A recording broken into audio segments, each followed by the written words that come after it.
Okay, it's time to get back to the facts.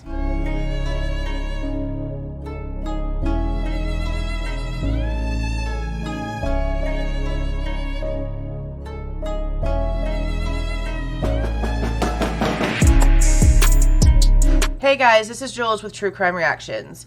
Most of you know by now that there has been a secret grand jury indictment of Bryan Kohberger. I posted a video about it earlier this morning. They kind of told us it was going to happen. I mean, the media people told us there was a possibility that it was going to happen. But I wasn't expecting it to happen with these motions coming up and the preliminary still being set.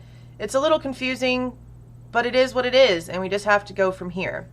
Now, I posted something in my community tab that I wanted to get into a little bit more in-depth detail about.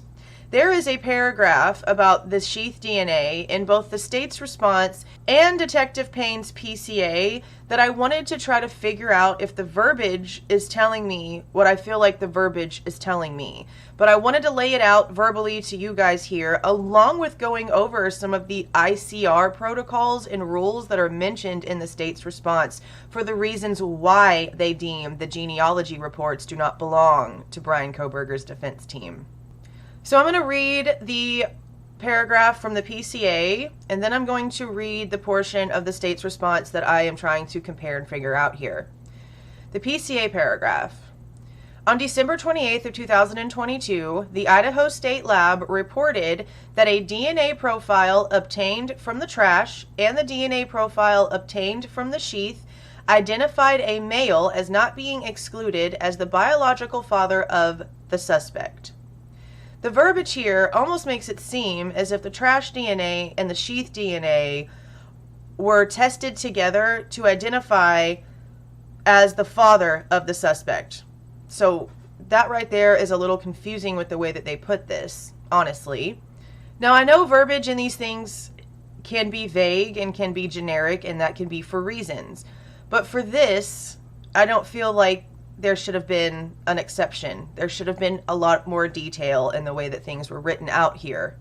This, to me, does not give me any sort of ownership of the trash DNA to Bryan Kohberger's father, at least not the one that we've seen.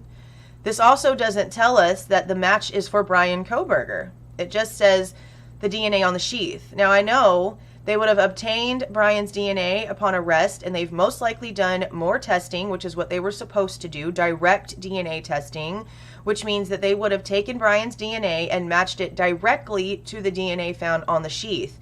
Now, of course, we haven't seen those test results. I'm wondering if the grand jury did last night, though.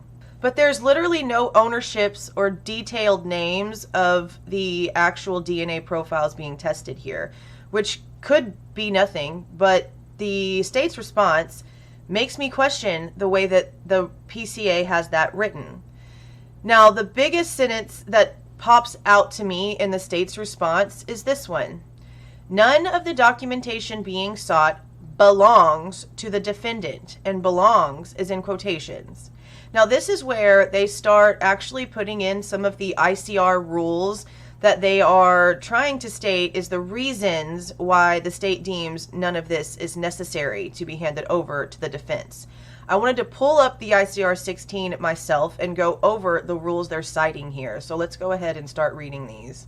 Now, when it states none of the documentation being sought belongs to the defendant as contemplated by ICR 16B4, we're going to go over here and we're going to find B.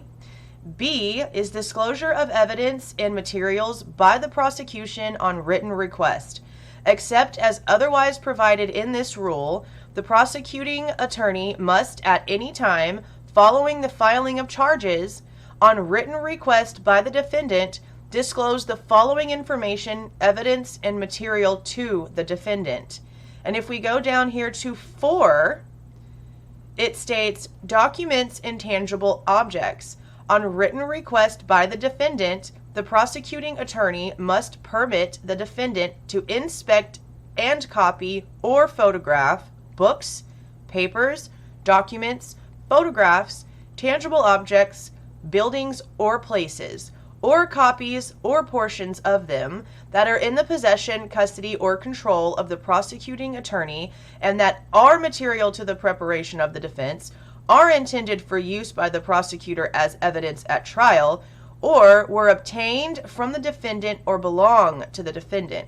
So when they're stating that this stuff doesn't belong to him, that is also verbiage in the rule, and also verbiage in the rule is that the prosecutor doesn't plan to use it as evidence. So that's interesting. Okay, the very next part states, genetic genealogy research does not constitute reports of examination or tests under ICR 16B5. Okay, let's go to B. It's the same thing, disclosure of evidence and materials by the prosecution on written request.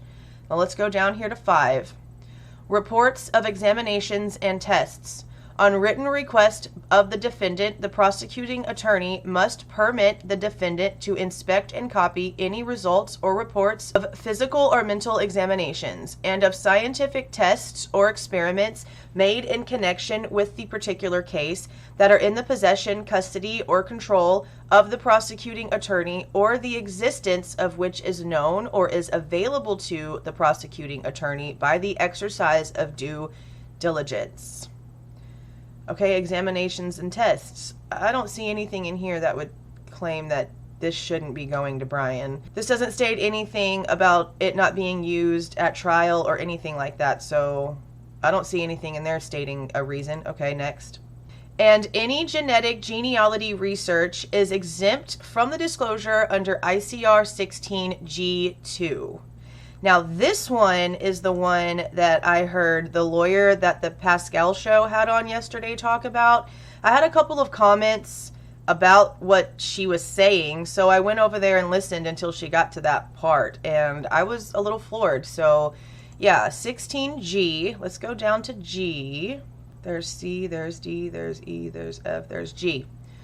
Prosecution information not subject to disclosure. Okay, that's what G says. Now, what is G2? Informants.